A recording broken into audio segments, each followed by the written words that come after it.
Well, as you know, this is the part of the show where we usually run some video. It's often funny video about the hot story of the day, and then I hide behind that video fixing my tie. But tonight, as you can already see, it's a little different. We will get to the hot story of the day, and Rachel is actually going to come back and help me with that. She really is. But first, I want to talk about crying, because I'm also going to talk about some things that have made me cry, and I might have to pause once or twice when I do that. So I just want you to be forewarned, because what could be more shocking than an anchorman crying? The first commandment of television is anchormen don't cry, which is why I will never be and will never feel like a real anchorman. If an anchorman was ever going to cry, it would have been November 22nd, 1963. From Dallas, Texas, the flash, apparently official, President Kennedy died at 1 p.m. Central Standard Time, 2 o'clock Eastern Standard Time, some 38 minutes ago.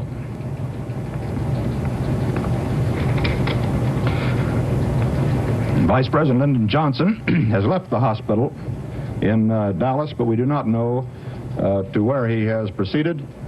Presumably, he will be taking the oath of office shortly and become the 36th President of the United States.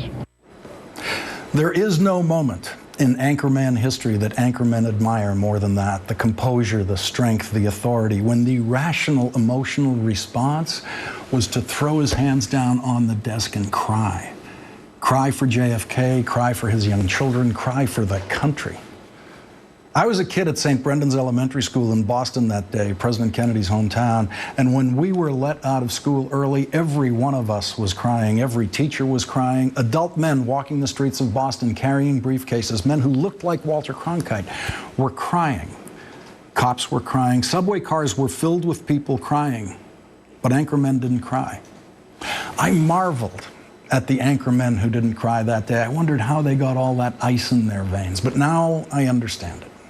If an anchorman cries, he will make the story about himself. There will be a giant headline saying, "Anchorman cries."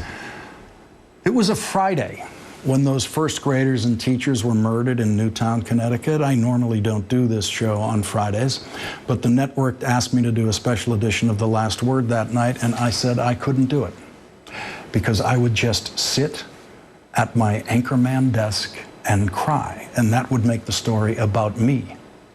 No words came to me that day about what happened to those children, just feelings. Because I'm not a real anchorman.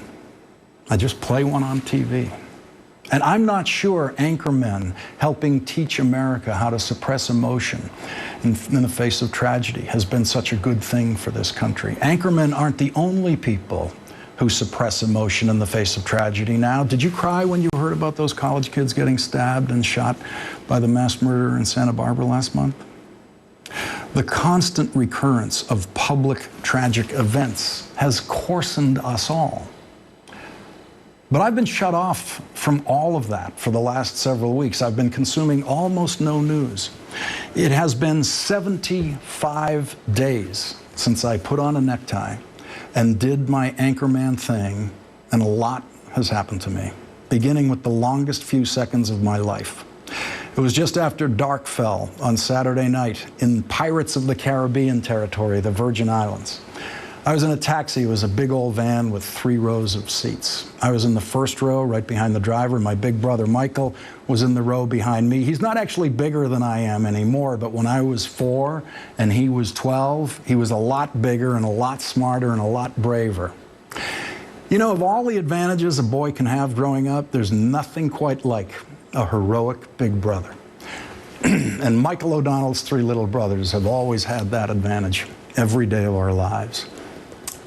Michael saw the crash coming and yelled something a billionth of a second before the noise started. I was looking down at a map on my iPhone, and so it was the deafening noise that told me we were in a collision. The noise seemed to go on forever. I couldn't see anything in the darkness except the light of the radio in the center of the dashboard in front of me. And as the front end of that taxi was being crushed, that radio just kept moving closer and closer and closer to me. And I had what felt like a very long time to think about dying and what a stupid way to die this was, and to think about my daughter. And then the radio suddenly stopped moving, and the noise stopped. And I wasn't dead. I could see, and I could hear, and I could move my hands, and my arms worked. I wasn't dead. I was lucky to be alive. That cliche, lucky to be alive, was suddenly so true to me, so profound. It was such a warm feeling. We should all feel it all the time, but a lot of us don't until we get this close to the end. And I had a couple of near-death experiences in my teens and 20s, on a motorcycle, that kind of thing, but I was too young to learn the lesson. But at 7:45 p.m. on April 12, 2014, I finally got it. Lucky to be alive. I felt so lucky to be alive that if you told me then that I just lost a leg, I would have said, that's okay, I'm lucky to be alive. When the noise of the crash finally stopped, there was a new noise in the van. It was a sound I had never heard before. My big brother in agony. Michael instantly and correctly self-diagnosed a broken femur. His thigh bone was broken. It's the biggest bone in the body. It takes a tremendous force to break it. It's one of the most painful bone fractures you can get. I thought I was okay. I couldn't see my legs below the knee. They were trapped under the driver's seat. Michael asked if I could move my toes. I said I could. And then, and only then, he told me that meant I wasn't paralyzed. When someone leaned into the taxi and asked how many injured, I said just one. I was wrong. Luckily, both of the drivers were uninjured. The drunk driver who hit us was saved by an airbag. Our taxi driver, a wonderful man, had his livelihood ruined that night, but his seatbelt allowed him to go home to his wife that night and visit us in the hospital the next day. The little island we were on has a little hospital that can do x-rays but cannot do surgery. The x-rays showed that Michael needed surgery for the broken femur, and I needed surgery for a broken hip that didn't really begin to hurt until I was pulled out of the taxi. And then my family went to work. Not the O'Donnells this time, my work family. You know those people who tell you that the company they work for is like family to them, and you don't believe them? How's this for family?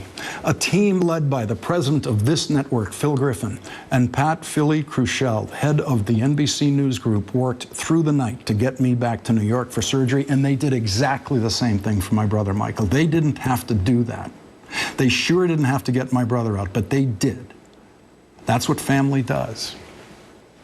At some point in the rest of the years that I work here, I hope to find the words to adequately thank Phil and Pat and Izzy Povich and Greg Kordick and everyone who worked those 18 hours to get 2 air ambulances to bring me to New York and Michael to Boston so he could be with his family when he came out of surgery.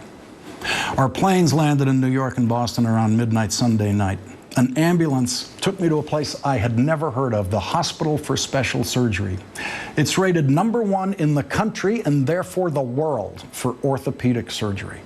The first words I saw when I was rolled into the hospital was the name David H. Koch. Yes, that David Koch. Now brace yourselves, please, for the first positive words said about David Koch on this program. I agree with Harry Reid's critique of the Koch brothers' contributions to American politics, but that is not the only thing they contribute to. They have given $100 million to Lincoln Center. They have given huge amounts of money to medical research and treatment. David Koch has given over $25 million to the hospital that put me and many other men, women, and children back together, people with much worse injuries than I had. David Koch's money helped make their hospital experience a better one, and that is a very, very good thing. F. Scott Fitzgerald spoke to what some of you are feeling right now when he said, "The test of a first-rate intelligence is the ability to hold 2 opposed ideas in mind at the same time and still retain the ability to function." You can pass that test. I know you can. You can be outraged by what the Koch brothers do with their money in politics, and you can appreciate what they contribute to hospitals and medical research. And you can do that at the same time and still retain the ability to function. Look, I'm doing it right now, and I'm still sort of functioning.